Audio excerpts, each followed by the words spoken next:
ปล่อยหนกพอปีใหม่ละปล่อยเอาโซ่เอาใส่ว้าวไปแล้วบ่แล้วไทยชีวิตเนาะ ถ่ายชีวิตนกเนาะก็คือแบบนางอยู่ในกรงก็สงสารนะ แม่ ปล่อยไปหาพ่อหาแม่เพิ่นซะ นั่นก็ปล่อย2 โต 2 โตละหน่อยสบายดีตอนเช้ามื้อนี้ก็ยังอยู่แข็งไส้หยาบุรีคือเก่านะพี่น้องแต่ว่ามีสิ่งหนึงที่จะไปในตอนนี้คือ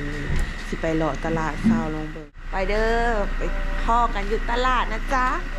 โอเคเราสิไปเลาะเบิ่งว่าสิมีหยังกินเนาะอาหารภาคเหนือ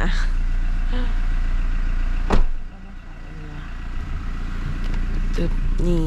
ให้คุณแม่พาไปนะคุณแม่มาลี งานก็บ่ได้ล้าง ลาน้อย สำรอง สำล้อมโอ้โหอยู่บริบาลนั้นเธอแต่ว่า6:11 น.เลยตอนนี้แต่ว่าอยู่นี่มันจะหมอกหลายเนาะละน้อยเนาะก็เลยแบบยังมืดอยู่เนี่ยตอนนี้ก็ฮอดตลาดแล้วพี่น้องแต่ว่าก็ยังมืดอยู่ ต้องใส่ไฟส่องหน้าเดี๋ยวนี้เด้อ จัดซองอันนี้ข้าวหมู3 บาทเจ้ามีบ่ข้าวหมู3 บาทเจ้ามีบ่ ข้าวหุงสร้างบ่มีแม่เอ้ย ฮะ บ่มี บ่มีบ่เท่าได้นี่นะ4,000บ่ได้บ่4,000ก็ได้ ต่อขึ้นเลย ต่อขึ้นหรือต้น ปกติเขาเจ้าต่อลงได้แม่ เอาหมดเลยค่อยซื้อซอยเจ้ายันเจ้ายิ้มซะได้เจ้าบ่ยิ้มซะก็บ่ได้ซื้อนะ เจ้าโอ้ไป มีข้าวหมูสร้างเพิ่นว่าก็คือข้าวเกรียบเนี่ยอยากคล้ายๆคือข้าวเกรียบ เอาต้นจะบังจะไหวน่ะ ใต้ยันโล กูเอางวดหนึงได้บ่ ไหน เท่าได้ก็40,000 หา เอากู50 เอาหวดเดินวันยาวนี่เนาะ ก็ตัวยาวนี่เนาะ ตัวดังตัวนี้นี่ เอา เนาะ ซ่องเลยซะ ต้องเลยสิเนาะ ปากโกด โอ้ ป้าแบบนั้นกูได้จะค่ายตองกูได้ เขาเจ้าใส่หม้องเอาบ่ แม่น โอ้ เดี๋ยวนี้ใส่หม้อก็มันเนี่ยเขาบ่ได้ซ้อนกูแม่ กลับไปก่อนเลยอ่ะ เอาไว้มันก่อนอยู่ว่ะ มีบ่ลืมปะเนี่ย ลืมกันค่ายตอง เบอร์นี่เฮ้ย อย่างนี้ละน้อย ลูกบอลเอาลืมซื้อมันอีกแล้ว ลูกหวกลูกหวก ป้อมลูกปุ้ม ลูกปุ้มอ่ ภาษาไทยเขาห้องลูกออด บ้านเฮาลูกหวก ภาษาไทยเขาจะเอิ้นลูกออส ลูกหัวเขาไปค่ะ เลี้ยงไว้หรือสอน ไปสอนเอา สอนเอาขายจังใดนี่อันนี้นะอืมตะเวนกับกลางแจ้งแล้วพี่น้อง เป็นได้ละน้อย อากาศสดชื่นแห้งนอนอยู่นี่เนาะบอเขาหูสร้างบ้าน มันคือใช่ไหม เดี๋ยวเดี๋ยวนี่เดินน้ำหนัก3 กิโลนี่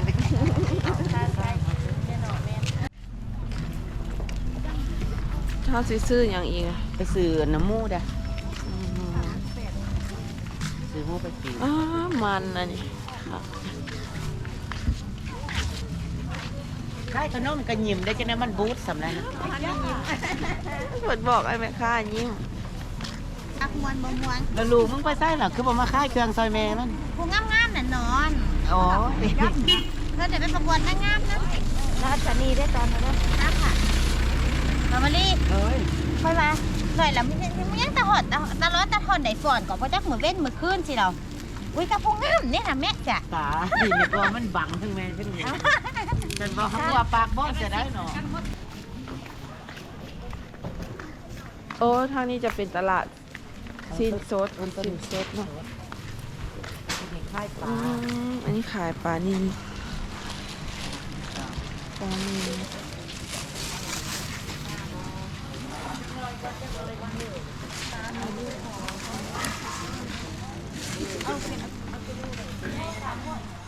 ตอนนี้กำลังเราออกไป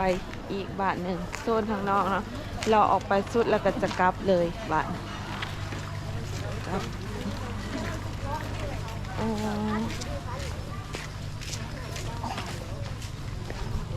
หลานน้อยจ้าไปทางไหนเลยหลานน้อยนะ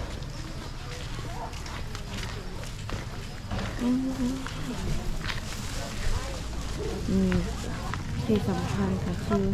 นี่พี่น้อง มีหมักพริกขี้หนูอยู่แถวไสหยานี่เขาเจ้าจะใส่แต่หมักพริกขี้หนูเนาะ จังหวัดหนองบัวลำพูเป็นของข่อยโลละ โอ้ก็เจ้า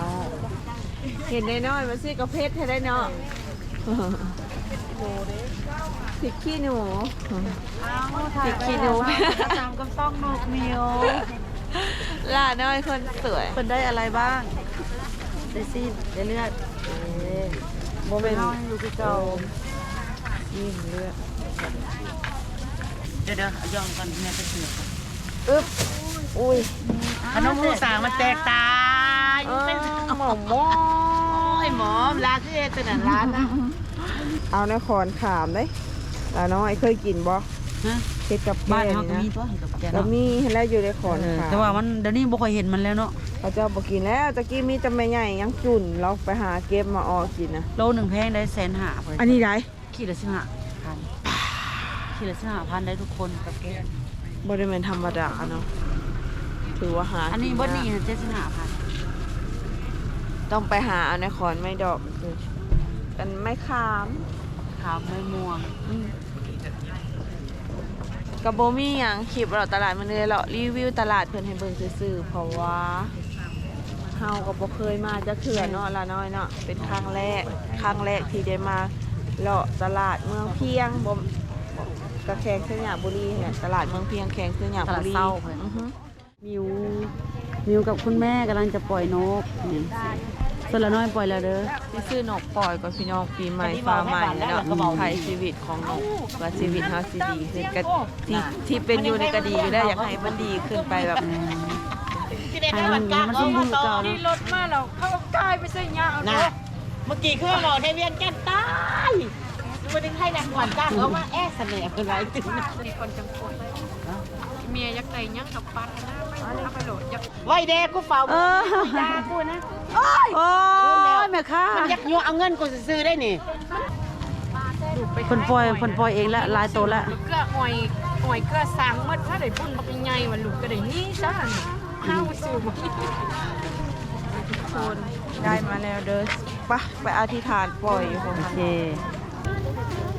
ใครชีวิตเราเป็นรอยจะไปเขามีสุขความกายสบายใจเขาจะดิ้นสู้ที่สุดก็ห้านะครับเขาได้ไปเลย ว้าวไปแล้ว นกมึงบินนี่ ค่อยได้ไปชิมนึงหรอกค่อย ขนกมึงบินนี่ปลามึงแต่เดิมก่อนมึงบิน ปล่อยนะ ค่อยสามมันก็เป็นได้ มิวให้นางมิว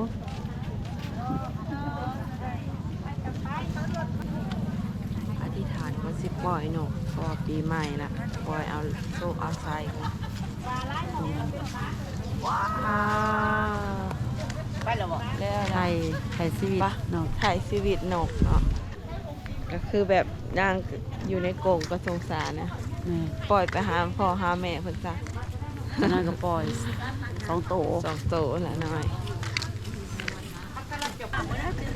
อุ้ยจะไหนนี่ทีว่านี่ไปสุดนั่นเรากลับมาอีกเราได้เดือนป้ายเนาะ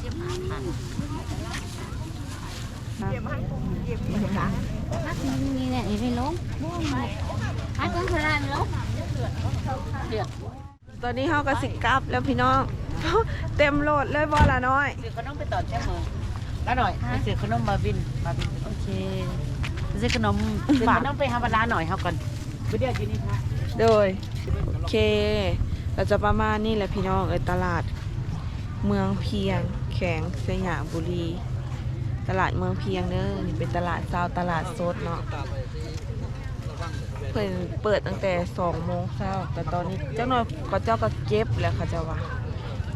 ประมาณ 7-8 โมงมันเอียงแสะเลยอยู่นี่นะมีแต่แบบพักก็คือบ้านเฮาแหละกาดซ่อมกาดหยังกาดซ่อมมะเขือมะแข้งไปนั่นแหละมะอึกมะแตง